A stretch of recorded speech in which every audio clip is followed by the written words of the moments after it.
Hey, what's going on, everybody? This is D back again with MKD58 Media, and I have another movie review for you. And this movie review is for the 1999 film Stir of Echoes. Now, Stir of Echoes is starring Kevin Bacon, and to be honest with you, this is a movie that never really was kind of on my radar as something that I wanted to check out. I always knew about it, but just never had any interest in seeing it. But for whatever reason, the other night, decided to give it a watch.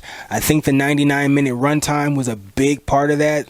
Just, scheduling wise, it fit in fit into the schedule in terms of I wanted to get a movie viewing in, so went ahead and gave this a watch. But what this movie is about, Kevin Bacon plays Tom, who is just a blue collar, working family man, lives with his wife and his young son. Hangs out with his friends who they all live in the same general community and area. And, that's that. But one night he's at a party and his sister-in-law is talking about, hypnosis and whatnot. Tom is a skeptic, but he volunteers to be hypnotized. He wants to see if she can do it on him. And so he volunteers. She successfully hypnotizes him, and he starts to have these weird visions, start to have, these kind of seemingly hallucinations, and he just kind of feels like he might be losing his mind. He thinks maybe that hypnosis messed him up. And what happens is he starts seeing a ghost of a young girl. Now, it turns out that his son has also been seeing and communicating with this same girl, and tells his father not to be afraid of, this girl. The fact that he's seeing this ghost, don't be afraid of it, is what the son tells him. And this is a young little kid or whatever.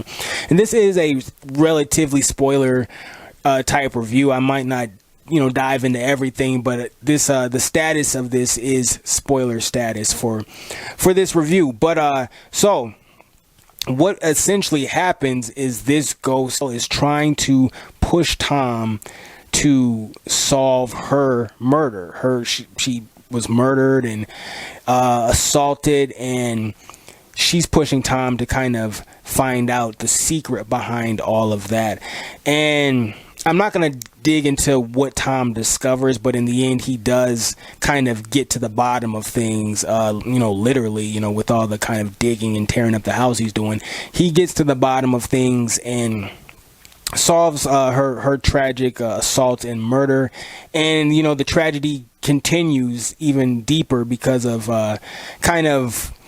the source of this young girl's demise. The source of that is really close to Tom's inner circle and of his friends and whatnot. So his world kind of gets rocked in multiple ways in this film, in terms of just his mind being open to what's really happened in his little neighborhood there. And so I'll leave it there in terms of the plot. I won't just completely tell the whole story, but what I thought about this movie, I thought this was actually a pretty interesting movie. The thing that was interesting about this movie for me is kind of like where the movie sits within the horror genre, because aesthetically there's so much going on in terms of aesthetics that make it very easy to just call this movie a horror movie. I mean, the lighting, the kind of darkness of some of the scenes, and then clearly the fact that it involves the paranormal and there's a ghost involved makes it very easy and acceptable, and I'm not going to argue with it at all. It makes it very easy to kind of throw this in the horror category. But it's and I do think it does fit in there amongst other things. For me, this is more of a kind of a supernatural thriller or a horror noir.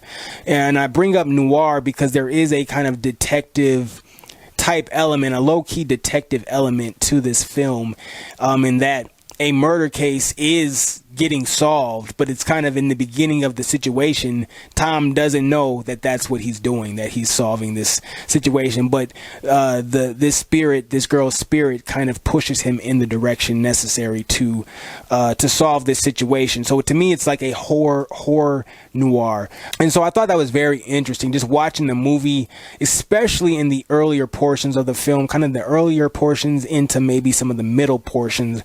Those were the most effective kind of moments for me with this movie in terms of just its general atmosphere. And in terms of the atmosphere of the film, it is a good movie to watch in October. My suspicions were confirmed that it would be a good kind of little Halloween season type watch, because there is a October type feel to it, at least for me. So I enjoyed that about it. All the acting performances across the board were good. Obviously, Kevin Bacon is the star of this, and he performs as such, but he's usually good in most of the movies. Obviously, I can't remember a bad Kevin Bacon performance, to be honest with you, or a movie where I could say, hey, Kevin Bacon was bad in that movie.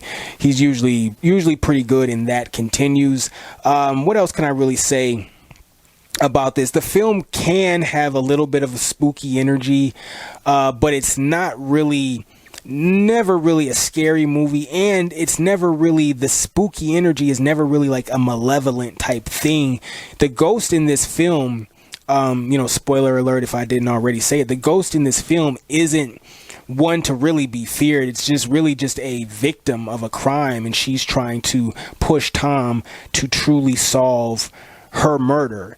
In the end, the actual monsters in this movie are the living, not the dead, put it like that. So I thought that was an interesting thing about this movie.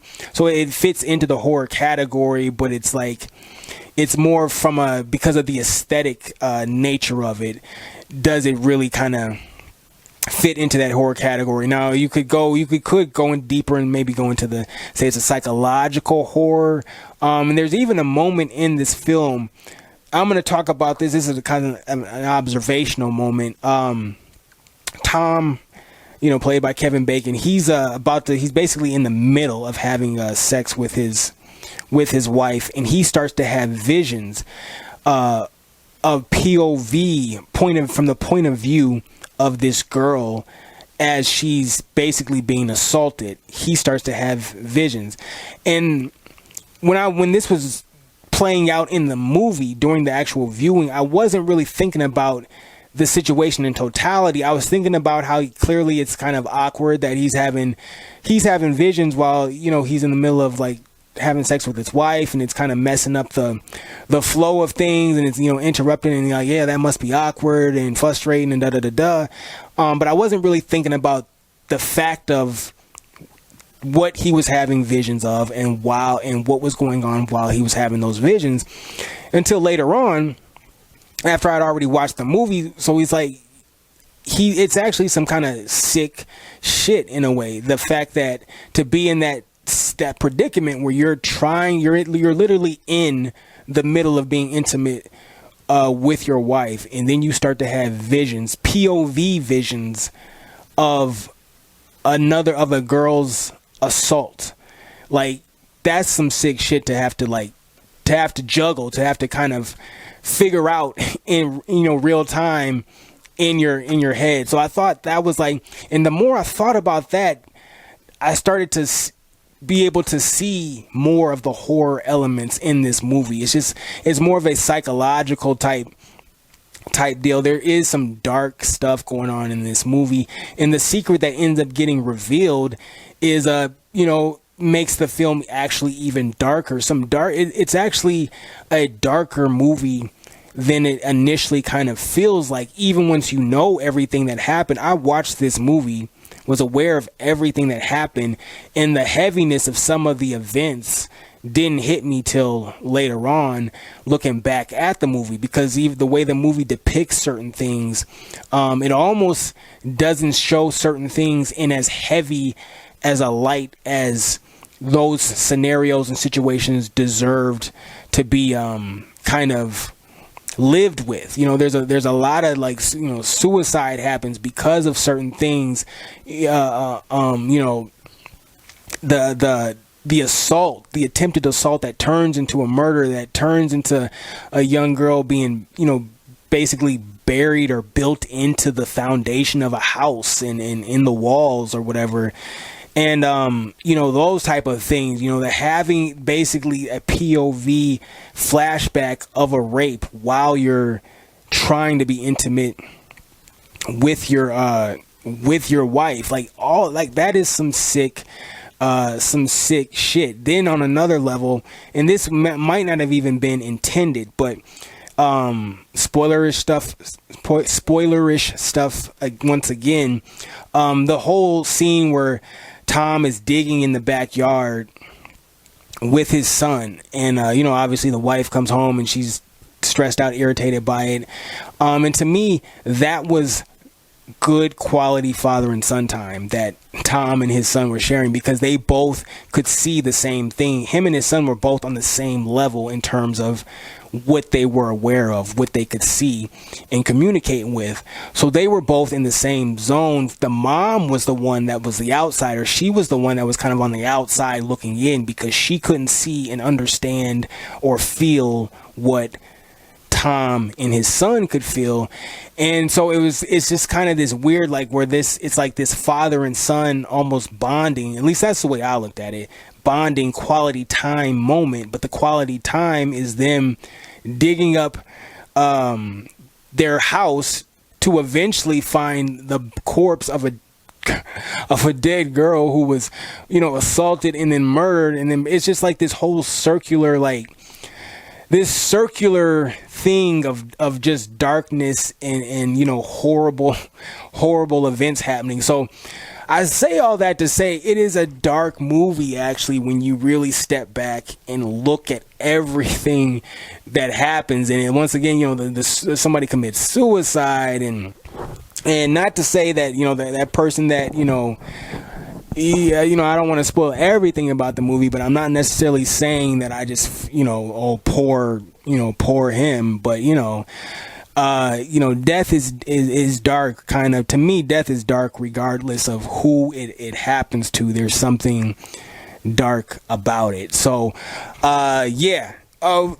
so I'm gonna cut this review actually short here. I'm not gonna, the negatives, I don't really have any negatives about this film that are truly worth even getting into. Like, there's a few little character things that regarding the Tom's sister-in-law and even his wife, but it's really not even anything worth spending time on, to be honest with you.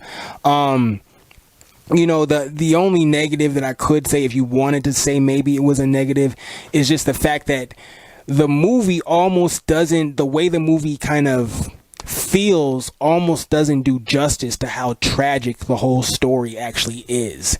And I don't know if that's really a negative or not. That might just be a personal kind of thing where it's like the movie felt, I don't want to say light, but it was definitely kind of like I said, when you think about the movie and you think about what actually happened, it's darker than the viewing of the film. I think you kind of could understand what I'm trying to say there, but that's just an observation. So I'll leave it there. This is a movie that I recommend. To me, this falls in that, like I said, supernatural thriller. You could go psychological thriller. You could even go psychological horror, or you could go what I'm probably going to go with, horror noir. I might just be going with that because I just like how it sounds. I think maybe supernatural thriller probably works better, but whatever. So that's it, you guys. I'm gonna keep this got more kind of horror related reviews and things like that coming up, because like I said, this is generally my favorite holiday, my kind of favorite time of year in terms of holidays and whatnot. So more reviews and whatnot to come, as always. So until the next time, I will catch you on the next go round.